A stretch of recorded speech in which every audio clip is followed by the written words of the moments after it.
ஏமா முட்டைகோஸ் இலைய வச்சு என்னமா பண்ணிட்டு இருக்கீங்க? டேய் இது முட்டைகோஸ் இல்லடா, பாலக்கீரை. பாலக்கீரை உள்ளிக்காரம் பண்ண போறேன். அப்படி டேஸ்டா இருக்கும். வாங்க. பாலக்கீரை உள்ளிக்காரம் ஆந்திரா ஸ்பெஷல். சும்மா சுருன்னு நச்சுன்னு இருக்குங்க. ஒரு 3 வெங்காயம், 6 பல்லு பூண்டு, 1 ஸ்பூன் காரமிளகாய் தூள், கொஞ்சம் போல உப்பு சேர்த்து தண்ணி விடாம நல்லா பேஸ்டா அரைச்சு எடுத்துக்கலாம். பாலக்கீரையை நல்லா அலசிட்டு இந்த மாதிரி குட்டி குட்டியா சாப் பண்ணி வச்சுப்போம்.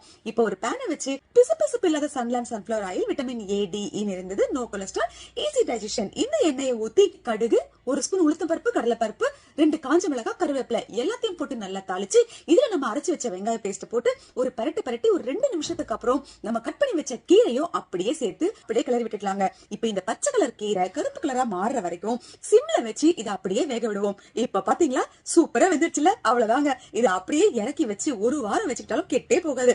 அப்பப்ப சூடா சாதம் மட்டும் செஞ்சு இப்படி கீரையை அள்ளி போட்டு எடுத்து சாப்பிட்டா சூரியன் இருக்குங்க. தேவாமிரதம் தான். ட்ரை பண்ணி பாருங்க.